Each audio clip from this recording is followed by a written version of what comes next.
नमस्कार। उत्थान ज्योति संस्थान में आपका स्वागत है, अभिनंदन है। राहु और केतु के परिवर्तन के प्रभावों की चर्चा चल रही है। इसी क्रम में सिंह राशि, सिंह लग्न तक हो गया है। यहां हम बात करने वाले हैं कन्या राशि, कन्या लग्न पर किस प्रकार का प्रभाव स्थापित करेंगे राहु और केतु दोनों ग्रहों को। उन दोनों ग्रहों के प्रभाव की चर्चा करेंगे। क्यों करेंगे? क्योंकि दोनों ग्रह एक साथ राशि बदलते हैं। दोनों ग्रह एक दूसरे के पूरक हैं। एक धड़ है तो एक सर है, एक देता है तो एक लेता है।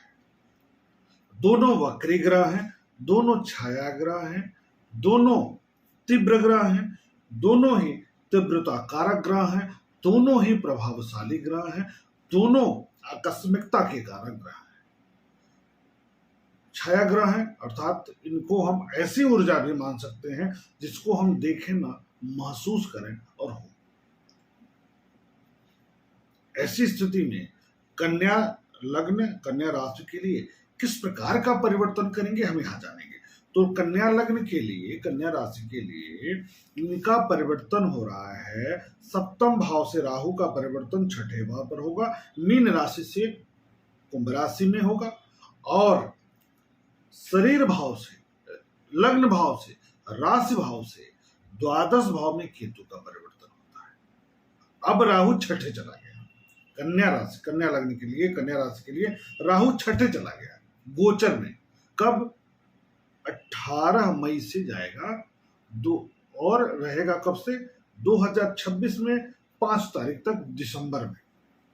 यानी 18 मई 2025 से 5 दिसंबर 2026 तक यहीं पर गोचर करते हुए अपना प्रभाव स्थापित करेगा। और ग्रह वक्री मार्गी हो जाते हैं सूर्य चंद्रमा को छोड़ करके, लेकिन ये वक्री ही होता है और एक ही दिशा में चलता है और प्रभाव छोड़ता है। तो अब बात होती है कि जिनकी जन्म कुंडली में राहु तीसरे, छठवें, 10वें और 11वें हो, उनके लिए सभी बाधा समाप्त हो जाती है, समाप्त कर देता है। तो यहां पर छठे भाव में जा रहे हैं राहु महाराज। पूछना क्या है? बेहतर स्थिति बनती हुई दिखाई दे रही है। क्या क्या परिणाम होगा? दोनों ग्रहों का संयुक्त प्रभाव हम बताएंगे यहां पर। पहली बात, शत्रुओं पर विजय प्राप्त होगा। शत्रुओं को लेकर जो चिंता थी, जो तनाव था, जो कष्ट था, वह समाप्त हो जाएगा। मुकदमा में विजय की स्थिति बनेगी। पहले से कोई मुकदमा आदि थी तो उसमें विजय की स्थिति बनेगी। कर्ज से मुक्ति हो जाएगा। इसका मतलब है कुछ आमदनी अचानक हो सकता है, आमदनी की स्थिति बनेगी। अब ये तो आपकी लग्न में, आपकी कुंडली में धनेश की स्थिति देखा जाएगा, शुक्र की स्थिति देख लिया जाएगा, तो धन कितना आएगा इसका आकलन हो जाएगा, किस तरह का धन आएगा। लेकिन इस बीच में कार्य बनेंगे, जीतेंगे, आप मुकदमा जीतेंगे। यदि पैसा फंसा है तो उसको निकलवाने में पूरा मदद करेगा। नकारात्मक ऊर्जा से बहुत परेशान थे, लग रहा था कि किसी ने मेरे पर टोना टोटका कर दिया, कुछ ऐसा लग रहा था कि नकारात्मक ऊर्जा का प्रभाव हमारे ऊपर है, तो उसमें कमी देखने को मिलेगी, कमी आएगी। इसको आप लोग देखिएगा, इस बीच में उसका हल निकल जाएगा। भोग विलासिता पर खर्च बढ़ेगा क्योंकि केतु द्वादश में, तो भोग विलासिता में वृद्धि कर देंगे, धार्मिक खर्च में वृद्धि कर देंगे, यात्रा खर्च में वृद्धि कर देंगे। यदि आप विदेशी यात्रा करना चाह रहे थे कि हम विदेश में जाकर पढ़ाई कर लें, विदेश से संबंधित कोई व्यापार कर लें, विदेश में जाकर के कोई उद्यम कर लें, तो उसके लिए शानदार समय है, बेहतरीन समय है। साथ में अगर आप इलेक्ट्रॉनिक मीडिया से जुड़कर कोई काम करना चाहते हैं, यूट्यूब से जुड़कर कोई काम करना चाहते हैं, आप ऐसा काम करना चाहते हैं कि जो दूर तक आपके गुणों को पहुंचा सके, उसमें आपके लिए यह बेहतरीन समय है, शानदार समय है। अब बात करते हैं स्थान परिवर्तन का योग भी बनेगा। कार्य के प्रकृति में परिवर्तन की स्थिति बनेगी। कार्यस्थल में जैसे आप काम कर रहे हैं जिस विभाग में, तो हो सकता है दूसरे विभाग में ट्रांसफर हो जाए, हो सकता है कि आपको दूसरा काम दे दिया जाए, हो सकता है किसी दूसरे क्षेत्र को का इंचार्ज बना दिया जाए, चाहे आप सरकारी में हो अथवा प्राइवेट में हो।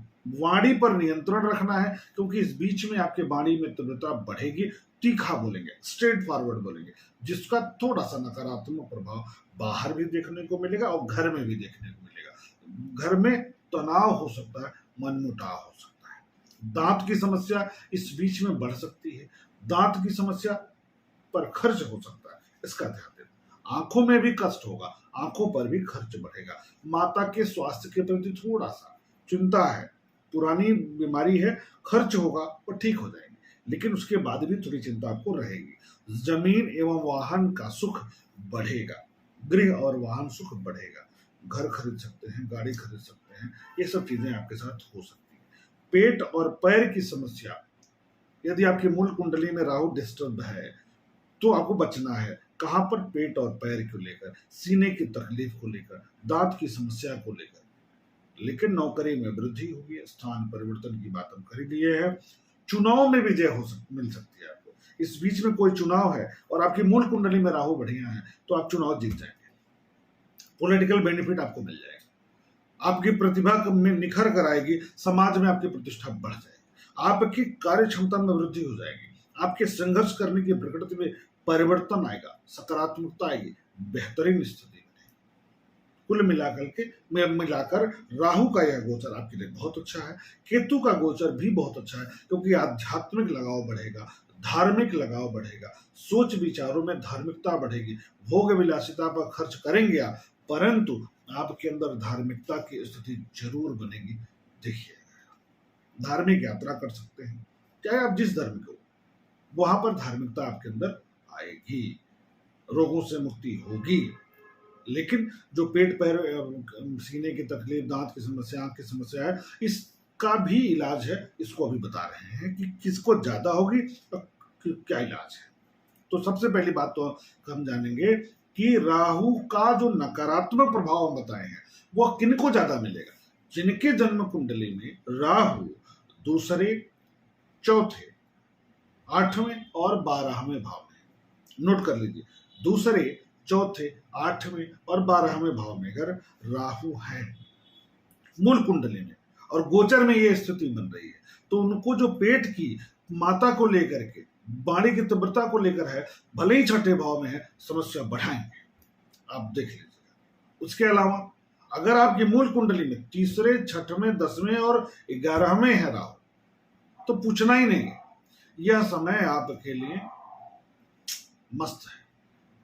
परिश्रम करना है आपको, करेंगे रिजल्ट आएगा, विरोधी कुछ नहीं कर सकता, विरोधी गया, ये कंफर्म जान लीजिए। राजनीति से लेकर के हर जगह पर आपके कार्यों की सराहना होगी, आपके तूती बोलेगी, ये मैं कहूंगा। इसके अतिरिक्त यदि लग्न पर पंचम में, नवम में, सप्तम और नवम में राहु की स्थिति आपकी मूल कुंडली में है, तो मिला जुला असर आएगा, कहीं अच्छा भी रहेगा, बुरा भी रहेगा। इसके लिए उपाय क्या है? सबसे पहला उपाय है भोलेनाथ की उपासना करना। दूसरा उपाय है भैरव जी का दर्शन करना। तीसरा उपाय है दुर्गा जी की उपासना करना, लक्ष्मी जी की उपासना करना। और चौथा है सबसे सरल, अपनी थाली से रोटी निकालिए, 2 सुबह 2 शाम को, और गाय तथा कुत्ते को नियमित तौर पर आप खिलाते रहिए। आप देखेंगे कि बहुत अच्छा परिणाम आपको प्राप्त हो रहा है, बहुत शानदार रिजल्ट आपको मिल रहा है।